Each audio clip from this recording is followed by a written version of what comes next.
42वां बाब। लोग यर्मिया से दरखास्त करते हैं कि हमारे लिए दुआ कर। तब सब फौजी सरदार और यूहनान बिन करी और यजनिया बिन होसाया और अदना वाला सब लोग आए और यर्मिया नबी से कहा, तू देखता है कि हम बहुतों में से चंद ही रह गए हैं। हमारी दरख्वास्त कबूल कर और अपने खुदावंद खुदा से हमारे लिए, हाँ, इस तमाम बकिए के लिए दुआ कर, ताकि खुदावंद तेरा खुदा हमको वो राह जिसमें हम चले और वो काम जो हम करें बतला दे। तब यर्मिया नबी ने उनसे कहा, मैंने सुन लिया। देखो, अब मैं खुदावंद तुम्हारे खुदा से तुम्हारे कहने के मुताबिक दुआ करूंगा और जो जवाब खुदावंद तुमको देगा मैं तुमको सुनाऊंगा। मैं तुमसे कुछ न छुपाऊंगा। और उन्होंने यर्मिया से कहा कि जो कुछ खुदावंद तेरा खुदा तेरी मार्फत हमसे फरमाए, अगर हम उस पर अमल न करें तो खुदावंद हमारे खिलाफ सच्चा और वफादार गवाह हो, खा भला मालूम हो खा बुरा। हम खुदावंद अपने खुदा का हुक्म जिसके हजूर हम तुझे भेजते हैं मानेंगे, ताकि जब हम खुदावंद अपने खुदा की फरमाबरदारी करें तो हमारा भला हो। खुदावंद यर्मिया की दुआ का जवाब देता है। अब 10 दिन के बाद यूं हुआ कि खुदावंद का कलाम यर्मिया पर नाजिल हुआ और उसने यूहनान बिन करीह और सब फौजी सरदारों को जो उसके साथ थे और अदनाओ आला सबको बुलाया और उनसे कहा कि खुदावंद इस्राएल का खुदा जिसके पास तुमने मुझे भेजा कि मैं उसके हजूर तुम्हारी दरखास्त पेश करूं, यूं फरमाता है, अगर तुम इस मुल्क में ठहरे रहोगे तो मैं तुमको बर्बाद नहीं बल्कि आबाद करूंगा और उखाड़ूंगा नहीं बल्कि लगाऊंगा, क्योंकि मैं उस बदी से जो मैंने तुमसे की है बाज आया। शाह बाबल से जिससे तुम डरते हो न डरो। खुदावंद फरमाता है, उससे न डरो, क्योंकि मैं तुम्हारे साथ हूं कि तुमको बचाऊं और उसके हाथ से छुड़ाऊं। और मैं तुम पर रहम करूंगा ताकि वो तुम पर रहम करे और तुमको तुम्हारे मुल्क में वापस जाने की इजाजत दे। लेकिन अगर तुम कहो कि हम इस मुल्क में ना रहेंगे और खुदावंद अपने खुदा की बात ना मानेंगे और कहो कि नहीं, हम तो मुल्क मिस्र में जाएंगे जहां ना लड़ाई देखेंगे, ना तुरही की आवाज सुनेंगे, ना भूख से रोटी को तरसेंगे और हम तो वहीं बसेंगे, तो आए यहूदा के बाकी लोगों, खुदावंद का कलाम सुनो।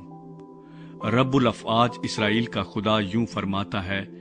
कि अगर तुम वाकई मिस्र में जाकर बसने पर आमादा हो तो यूं होगा कि वो तलवार जिससे तुम डरते हो मुल्क मिस्र में तुमको जा लेगी, और वो काल जिससे तुम हिरासा हो मिस्र तक तुम्हारा पीछा करेगा और तुम वहीं मरोगे। बल्कि यूं होगा कि वो सब लोग जो मिस्र का रुख करते हैं कि वहां जाकर रहें, तलवार और काल और वबा से मरेंगे। उनमें से कोई बाकी न रहेगा और ना कोई उस बला से जो मैं उन पर नाजिल करूंगा बचेगा, क्योंकि रब्बुल अफ़वाज इस्राएल का खुदा यूं फरमाता है कि जिस तरह मेरा कहर गज़ब यरूशलेम के बाशिंदों पर नाजिल हुआ, उसी तरह मेरा कहर तुम पर भी जब तुम मिस्र में दाखिल होगे नाजिल होगा, और तुम लानत व हैरत और तान व तशनी का बायस होगे, और इस मुल्क को तुम फिर ना देखोगे। आए यहूदा के बाकी मांदा लोगों, खुदावंद ने तुम्हारी बाबत फरमाया है कि मिस्र में ना जाओ। यकीन जानो कि मैंने आज तुमको जता दिया है, फिल हकीकत तुमने अपनी जानों को फरेब दिया है, क्योंकि तुमने मुझको खुदावंद अपने खुदा के हजूर यूं कहकर भेजा कि तू खुदावंद हमारे खुदा से हमारे लिए दुआ कर, और जो कुछ खुदावंद हमारा खुदा कहे हम पर जाहिर कर, और हम उस पर अमल करेंगे। और मैंने आज तुम पर यह जाहिर कर दिया है। तो भी तुमने खुदावंद अपने खुदा की आवाज को या किसी बात को जिसके लिए उसने मुझे तुम्हारे पास भेजा है नहीं माना। अब तुम यकीन जानो کہ تم اس ملک میں جہاں جانا اور رہنا چاہتے ہو تلوار اور کال اور وبا سے مرو گے۔ 43واں باب۔ یرمیا کو مصر لے جایا گیا۔ اور یوں ہوا کہ جب یرمیا سب لوگوں سے وہ سب باتیں جو خداوند ان کے خدا نے اس کی معرفت فرمائی تھی، یعنی یہ سب باتیں کہہ چکا، تو عزرایہ بن ہوسایا اور یوحنان بن کری اور سب مغرور لوگوں نے یرمیا سے یوں کہا کہ تو جھوٹ بولتا ہے، خداوند ہمارے خدا نے تجھے یہ کہنے کو نہیں بھیجا کہ مصر میں بسنے کو نہ جاؤ، بلکہ باروک بن نیریا تجھے ابھارتا ہے کہ تو ہمارا مخالف ہو، تاکہ ہم کسدیوں کے ہاتھ میں گرفتار ہوں اور وہ ہم کو قتل کریں اور اسیر کر کے بابل کو لے جائیں۔ پس یوحنان بن کری اور سب فوجی سرداروں اور سب لوگوں نے خداوند کا یہ حکم کہ وہ یہودا کے ملک میں رہیں نہ مانا۔ پر یوحنان بن کری اور سب فوجی سرداروں نے یہودا کے سب باقی لوگوں کو، جو تمام قوموں میں سے جہاں جہاں وہ تتر بتر کیے گئے تھے اور یہودا کے ملک میں بسنے کو واپس آئے تھے، ساتھ لیا، یعنی مردوں اور عورتوں اور بچوں اور شہزادیوں اور جس کسی کو جلوداروں کے سردار نبو زرادان نے جدلیہ بن اخیکام بن صافن کے ساتھ چھوڑا تھا، اور یرمیا نبی اور باروک بن نیریا کو ساتھ لیا،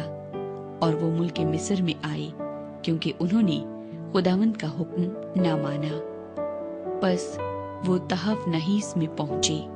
تب خداوند کا کلام تحف نحیس میں یرمیا پر نازل ہوا کہ بڑے پتھر اپنے ہاتھ میں لے اور ان کو فرعون کے محل کے مدخل پر جو تحف نحیس میں ہے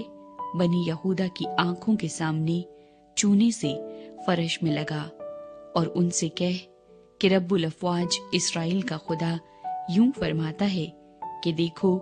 میں اپنے خدمت گزار شاہ بابل نبوکت رزر کو بلاؤں گا، اور ان پتھروں پر جن کو میں نے لگایا ہے اس کا تخت رکھوں گا، اور وہ ان پر اپنا قالین بچھائے گا، اور وہ آ کر ملک مصر کو شکست دے گا، اور جو موت کے لیے ہیں موت کے، اور جو اسیری کے لیے ہیں اسیری کے، اور جو تلوار کے لیے ہیں تلوار کے حوالے کرے گا، اور میں مصر کے بت خانوں میں آگ بھڑکاؤں گا، اور وہ ان کو جلائے گا اور اسیر کر کے لے جائے گا، اور جیسے چرواہا اپنا کپڑا لپیٹتا ہے ویسے ہی وہ زمین مصر کو لپیٹے گا اور وہاں سے سلامت چلا جائے گا، اور وہ بیت شمس کے ستونوں کو جو ملک مصر میں ہے توڑے گا، اور مصریوں کے بت خانوں کو آگ سے جلا دے گا۔